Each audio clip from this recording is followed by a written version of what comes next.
여러분 안녕하세요. 8주차를 시작합니다. 자, SERV, 서브로 사람을 섬긴다 그랬을 때 SN은 spiritual gift, 직업적인 영적인 은사. R은 relating others, 사람과의 관계하는 기술. E는 experiences, XERV라는 네 가지 이제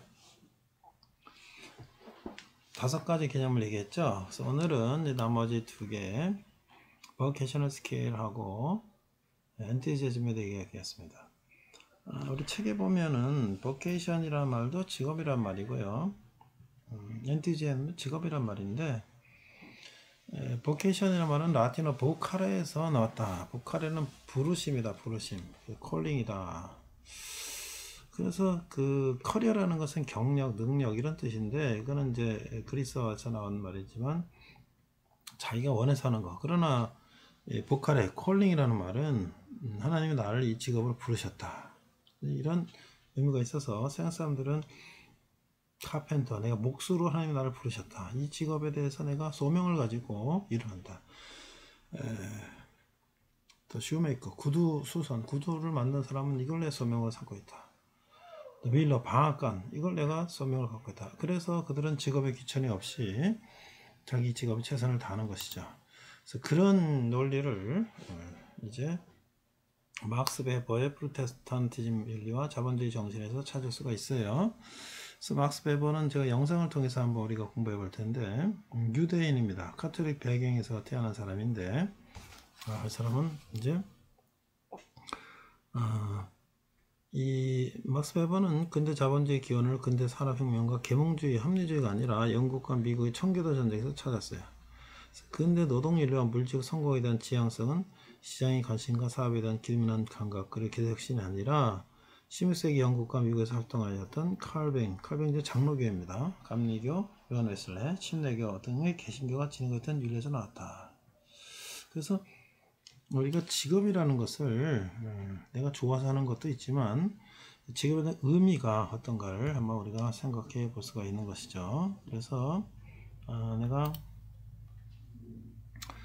여기 보니까 몇 개 이제 이 칼뱅의 자본주의 정신을 얘기한 사람이 몇 사람 있어요. 그래서 찾아보니까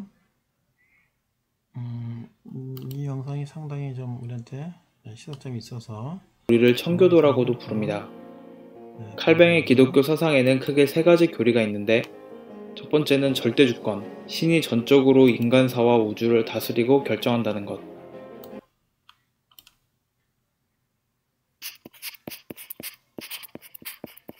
보도록 하겠습니다.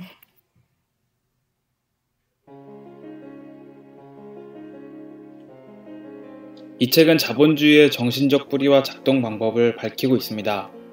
예를 들어 컴퓨터를 켜려면 어떻게 하나요? 먼저 컴퓨터 전원을 누르죠. 컴퓨터를 잘 다루려면 작동 방법을 잘 익혀야 합니다. 작동 방법도 모르면서 컴퓨터가 잘 되지 않는다고 화부터 내면 컴퓨터가 망가질 뿐입니다. 자본주의도 마찬가지라고 설명합니다. 자본주의를 받아들인 많은 나라들이 자본주의 사회의 운영 방법을 몰라 실패했습니다. 그러면서 자본주의에 화풀이를 하죠. 자본주의 사회를 운영하는 것은 밀가루 반죽을 주무르는 것과는 다릅니다. 작동 방법을 이해하고 그 방법대로 운영해야 합니다. 막스 베버는 이 책에서 자본주의를 작동시키는 방법에 해당하는 자본주의 정신을 보여주려고 합니다. 우리나라도 자본주의 사회를 운영하는데 어려움을 겪고 있죠. 물론 우리나라는 짧은 시간에 가장 성공적으로 자본주의 사회로 변하고 있는 나라 중 하나라고 할 수 있습니다.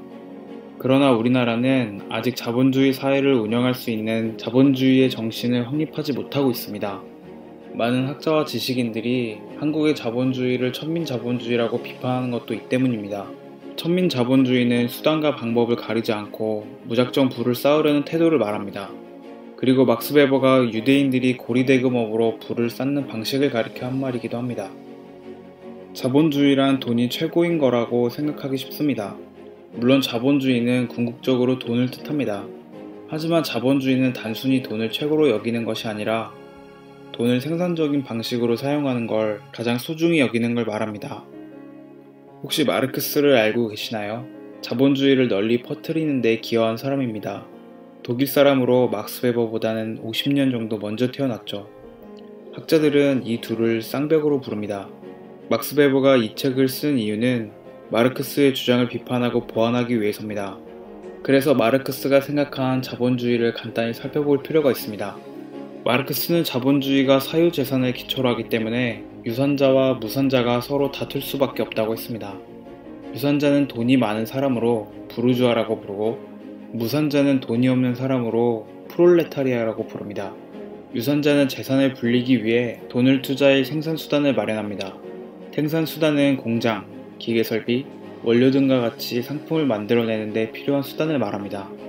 이처럼 생산수단을 마련하는 데 투자한 돈을 자본이라고 부릅니다. 그래서 유산자를 자본가라고 합니다. 하지만 이런 생산수단만으로는 상품을 만들어낼 수가 없습니다. 생산수단을 이용해서 상품을 만들어내기 위해서는 일할 사람이 필요합니다. 무산자가 바로 이 역할입니다. 그런데 여기서 충돌이 생깁니다. 유산자들은 무산자들을 고용해 임금을 주고 노동을 시킵니다. 무산자들은 가진 게 몸밖에 없어 먹고 살기 위해 임금을 받고 노동을 팝니다. 때문에 무산자들을 노동자라고도 부르죠. 지금부터 유산자와 부르주아를 자본가로 부르고 무산자와 프롤레타리아를 노동자로 부르겠습니다. 그런데 자본가는 돈을 적게 주려 하고 노동자는 돈을 많이 받으려고 합니다. 이 경쟁에서 노동자가 버티기는 쉽지 않습니다. 애초에 이런 힘겨루기에서 자본가가 노동자보다 유리하거든요. 자본가는 재산이 있으니까 당장 계산이 이루어지지 않아도 오랫동안 버틸 수 있지만 노동자는 하루 버티기도 힘듭니다. 자본가는 이런 약점을 이용해 싼 임금에 고용해서 많이 부려먹는 것입니다. 마르크스는 이에 분노했습니다. 마르크스는 자본주의를 자본가가 자신의 자본을 불려가기 위해 노동자를 착취하는 것으로 이해했습니다. 그는 자본가가 자신의 자본을 더 크게 불려나갈 유일한 방법은 노동자를 착취하는 것이라고 생각했습니다. 그리고 사유재산 제도가 존재하는 한 이러한 착취 제도가 불가피하다고 보고 공산주의 혁명을 주장했습니다. 마르크스는 자본주의가 유지되기 위해서는 임금 노동자가 반드시 필요하다고 보았습니다. 그들이 있어야 착취를 통해 자본가들이 살찌고 자본가들이 살이 쪄야 자본주의가 잘 굴러간다는 이야기입니다. 그래서 착취할 노동자들이 없어지면 자본가도 존재할 수 없고 자본주의도 소멸하고 마는 것이죠. 마르크스는 사유재산 제도를 없애면 모든 사람이 평등하게 잘 먹고 잘 사는 사회가 된다고 했지만 막스 베버는 공산주의 사회가 된다 해도 억압하고 착취하는 현상은 사라지지 않는다고 생각했습니다. 오히려 더 나빠진다고 생각했습니다. 그는 마르크스를 막아야 한다고 생각했지만 많은 사람들이 마르크스를 지지했습니다. 그러다 공산주의 국가가 생겼지만 망하고 말았죠. 억압과 착취가 너무 심했기 때문입니다. 사유재산을 가지지 못하게 하는 것 자체가 억압과 착취였습니다. 자본주의에서 돈은 중요합니다. 아까도 말했듯이 생산 자본은 돈을 뜻합니다. 또한 자본주의가 생겨나고 유지되기 위해서는 임금 노동자가 필요하고 마르크스가 말한 노동자 착취 현상이 많이 있었다는 것도 잘 압니다. 하지만 자본주의의 본질적 특성은 아니라고 생각합니다. 권력을 가진 자가 없는 자를 억압하고 착취하는 현상은 인류 역사 어느 곳에서나 있었기 때문입니다. 그는 자본주의의 본질적 특성이 노동의 합리적 조직에 있다고 생각했습니다. 쉽게 설명하면 이렇습니다. 자본주의 정신이란 첫째, 일하는 것이 그 자체로 가치 있는 것이다. 둘째, 정직하고 근면한 노동을 통해 돈을 버는 것이 인생 최고의 목표다. 셋째, 시간을 허비하는 것을 경멸하고 계획을 세워 실천하는 생활을 한다. 넷째, 일하기 위해 쾌락, 행복, 즐거움 등을 포기하고 쓸데없는 휴식과 게으름을 물리친다. 다섯째, 돈을 모으기 위해 절약하고 검소하게 생활한다. 이런 생활 방식을 말합니다. 자본가든 노동자든 이런 생활 방식으로 살아가는 것이 바로 자본주의입니다. 한번 상상해 보세요. 이런 5가지 생각을 가지고 살아가는 사람의 하루 일과를요. 그는 시간을 금처럼 귀하게 여기고 하루의 생활계획표를 미리 짜놓고 그대로 살아갑니다. 생활계획표는 부지런히 일해서 더 많은 돈을 벌기 위한 방식으로 짜여 있을 것입니다. 막스 베버는 이것을 자본주의 정신이라고 불렀습니다. 한마디로 돈보다 자본주의 정신이 더 중요하다는 말입니다. 잘 생각해보세요. 사실 돈에 대한 욕망은 모든 사람이 가지고 있습니다. 의사, 마부, 예술가, 창녀, 부패한 관리, 군인, 귀족, 도박꾼, 거지 등 동서고금의 모든 사람이 가지고 있습니다. 그리고 중국, 인도, 바빌론, 이집트, 고대 지중해, 중세 서양 등 모든 지역의 사람들도 돈에 대한 욕망을 갖고 있었습니다. 이들 지역에서도 소매상인, 도매상인, 지역상인들이 있었고 또 해외 무역에 종사하는 사람들도 있었습니다. 하지만 이들에게는 자본주의 정신은 존재하지 않았습니다. 자본주의는 오직 서양에서만 출현했습니다. 모두가 자본주의는 서양, 특히 영국과 미국에서 먼저 나타나 지구의 모든 지역으로 퍼져나가고 있다는 사실을 알고 있습니다. 자본주의가 조선말 한국에 들어오려고 했을 때 그것을 막으려고 대원군이 세국정책을 썼습니다. 중국도 자본주의를 받아들이지 않으려고 세국정책을 썼습니다. 그러나 일본은 자본주의를 빨리 받아들였습니다. 그 결과 일본은 강한 나라가 되어 한국을 식민지로 삼고 중국을 굴복시키고 러시아까지 패배시켰습니다. 사실 자본주의가 생겨나기 전에는 서양의 나라들이 동양의 나라들보다 더 낙후됐었습니다. 그러나 자본주의가 생겨난 지 얼마 안 돼 급속도로 발전했죠. 이처럼 자본주의는 나라를 발전하는 힘을 키워줍니다. 영국은 지구의 모든 지역에 군대를 보낼 수 있는 나라가 되었고 19세기에는 해가 지지 않는 나라라고 불렸습니다. 현재 가장 자본주의적인 나라인 미국이 영국의 뒤를 이어 세계의 초인류 강대국이 되었습니다. 한국도 1960년대부터 자본주의를 적극 받아들여 나라가 급속하게 발전했습니다. 중국은 자본주의를 거부했지만 덩샤오핑이 흥묘백묘론의 기초에 자본주의를 받아들였고 빠른 발전을 이루고 있습니다. 그러나 자본주의를 받아들여 운영하는 것이 쉬운 것은 아닙니다. 되게 맹목적으로 돈을 추구하는 것으로 받아들이거든요. 이런 건 자본주의라고 말할 수 없습니다. 자본주의가 이런 식으로 뒤틀려 나타나는 현상을 앞에서도 말했듯 천민자본주의라고 합니다. 한국 사회도 자본주의를 수용해 성공적으로 국가 발전을 이루긴 했지만 천민적인 행태가 여전히 남아 있습니다. 따라서 자본주의를 제대로 운영하려면 합리적으로 노동하는 자본주의 정신을 습득해야 합니다. 그런데 이 자본주의 정신은 어디서 나타난 걸까요? 자본주의 정신이 나타난 것은 우연이었습니다. 중세시대에는 교황과 황제로 대표되는 두 무리가 있었는데 그중 권력의 정점에 다다른 종교가 타락하면서 자본주의 정신이 시작되었습니다. 그렇게 가톨릭은 세상의 비웃음을 샀습니다. 그때 독일의 영웅 루터가 나타났습니다. 그가 어떤 일을 했냐면 가톨릭의 행태를 비판하는 95개의 반박문을 비텐베르크 교회 정문에 붙여놓았습니다. 당시로서는 매우 용기 있는 행동이었죠. 이 일은 프로테스탄트가 생기는 계기가 되었습니다. 그러나 프로테스탄트 교회를 성장시키고 널리 보급시킨 건 루터가 아닙니다. 칼뱅이라는 프랑스 사람이죠. 그는 타락한 카톨릭을 대신하는 새로운 기독교 왕국을 세우려고 했습니다. 그는 그리스도교 강요라는 책을 썼습니다. 이 책은 성경 다음으로 많이 팔린 기독교 관련 책입니다. 이 책의 출간으로 그는 종교개혁의 지도자가 됐습니다. 막스 베버의 책에서 프로테스탄트라고 할 때 칼뱅의 기독교 사상을 따르는 무리를 지칭합니다.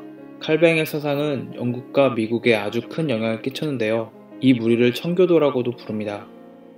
칼뱅의 기독교 사상에는 크게 세 가지 교리가 있는데 첫 번째는 절대주권, 신이 전적으로 인간사와 우주를 다스리고 결정한다는 것.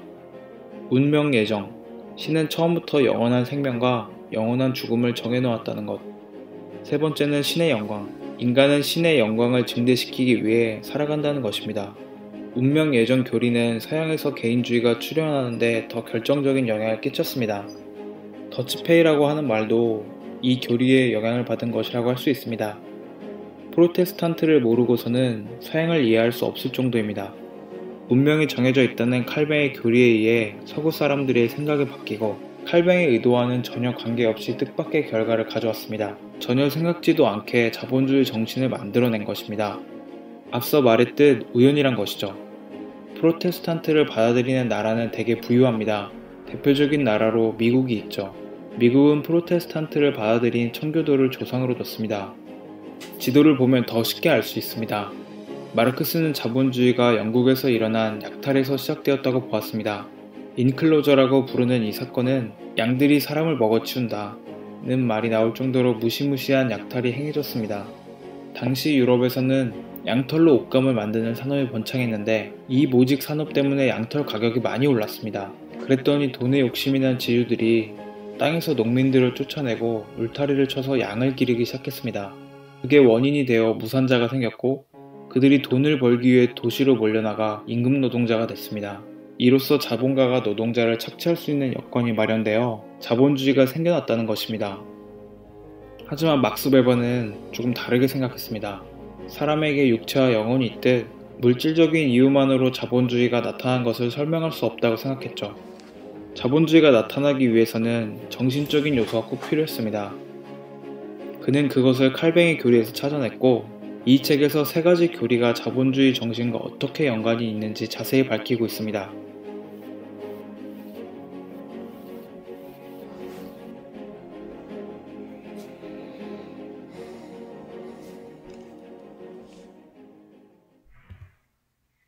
네.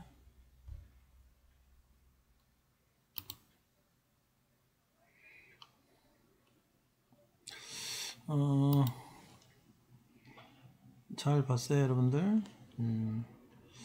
이 막스 베버는 굉장히 논문을 이제 어렵게 썼는데요.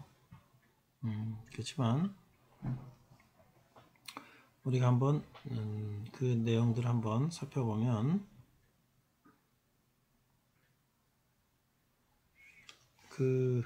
우리가 자본주의 이런 제도 하에서 직업을 갖는다는 게 어떤 의미인가 이런 것을 알 수가 있는데 여기 또 한 친구가 있는데요. 일본에 대해서 끝에서 얘기를 했어요. 일본은 기독교 국가도 아닌데 어떻게 잘 살게 되느냐. 스크래치, 노노, 스카트, 여러분들 이 친구가 한번 내생남이라는데 기름치든 때 세정 티슈 한번 들어보고요.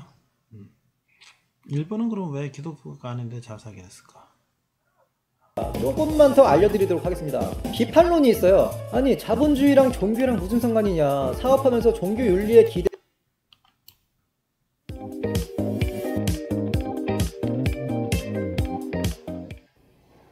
썸남 썸녀 그리고 애인에게 써먹을 수 있는 수박 겉핥기 상식 첫 번째입니다. 시사나 교양적 지식은 제가 항상 강조하는 하나의 무기가 될 수 있습니다.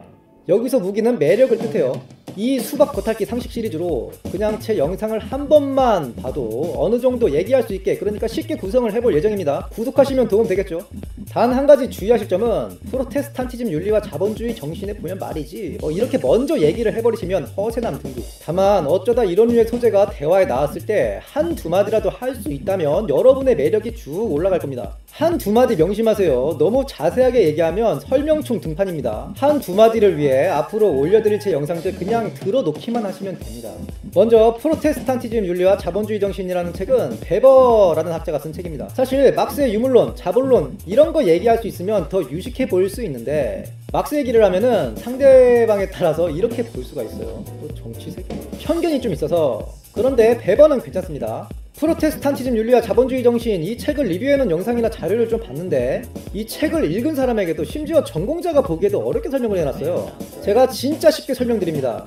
일단 프로테스탄티즘이라는 용어가 생소하실 수 있는데 쉽게 얘기해서 개신교라고 보시면 돼요. 구교라고 불리는 가톨릭은 가난이 미덕이다 이런 게 있죠. 신교로 분류되는 기독교는 불을 신의 축복으로 여기는 경향이 있습니다. 책의 내용이 이것과 일맥상통해요. 일단 중세 유럽의 종교 실태를 알아야 됩니다. 중세 유럽에 교황이 있었던 건 들어보셨죠? 지금도 바티칸에 계시고요. 어렴풋이 교황청의 타락 이런 것도 사회교과에서 들은 기억이 있을 수 있습니다. 교황청이 면죄부를 팔았어요. 너 죄 지었어? 돈 줘, 돈. 면죄부 이거 줄 테니까 그러면 너 죄 다 없어지고 천국 간다 이거예요. 이런 종교 지도층의 타락에 반발해서 칼뱅이라는 사람이 나오는데 이 사람이 주장한 게 예정설이에요. 말 그대로 다 예정돼 있다는 겁니다. 님들 천국 갈지 지옥 갈지. 즉 면죄부를 살 필요가 없는 거죠. 기존 교황청을 비판하기 좋은 교리입니다. 그런데 이제 칼뱅을 따르는 청교도인들이 불안해진 거죠. 원래 면죄부만 사면 천국행 티켓을 따는 거였는데 칼뱅에 의하면 내가 천국 갈 놈인지 지옥 갈 놈인지 모르는 거잖아요. 정해져 있다고 하는데 10만이 알고 있는 거죠. 사람들이 어떻게 생각했느냐. 내가 잘 살면 난 신의 축복을 받은 사람, 못 살면 지옥 당첨돼 있던 놈. 즉 자기가 신의 축복을 받고 천국을 갈 사람이라는 걸 스스로 입증해야 됐던 거예요. 이걸 어떻게 입증했느냐? 돈을 벌면 낭비를 하지 않는 거예요. 쓰고 남은 돈을 유식한 말로 뭐라 할까요? 네, 잉여자본이라 그럽니다. 이걸 재투자합니다. 왜?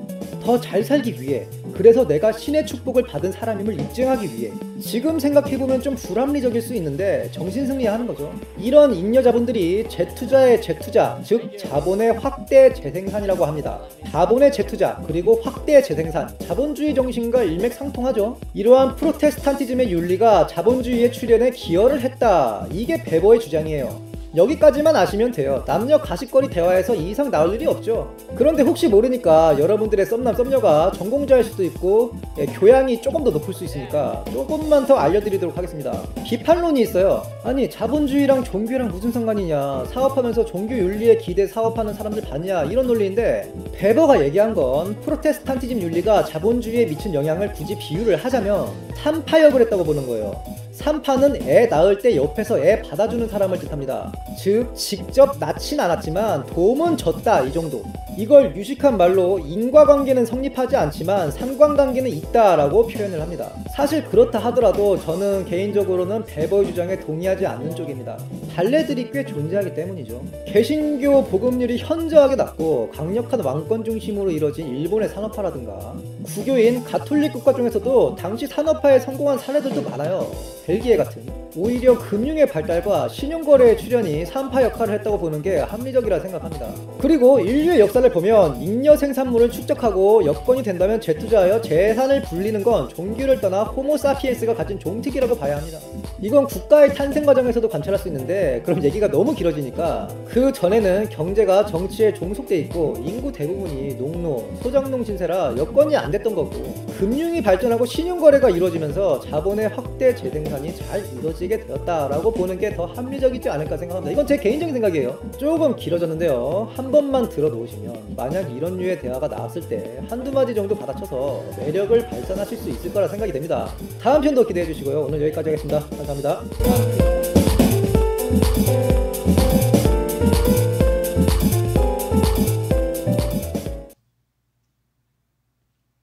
네.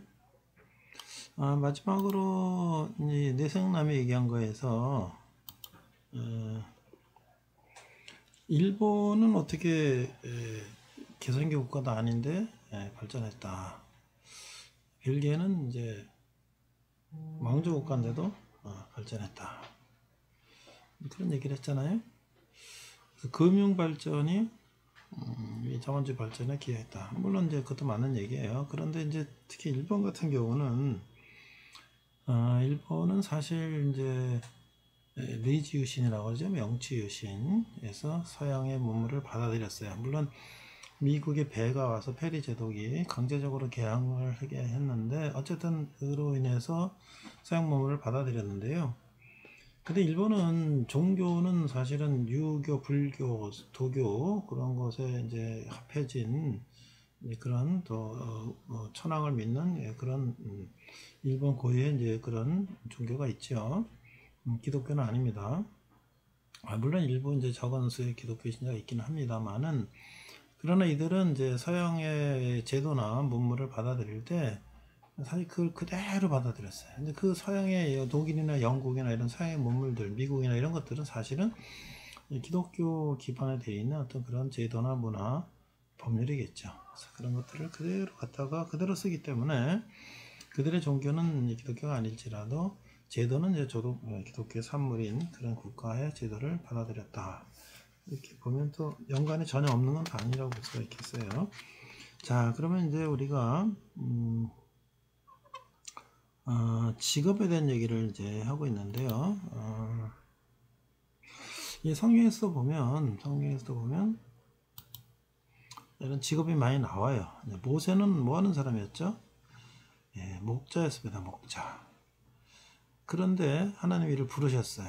그래서 그가 이집트 백성들을 엑소더스, 이집트에서 탈출하는 지도자로 썼어요. 근데 사실은 모세는요 120살을 살았어요. 그런데 40살은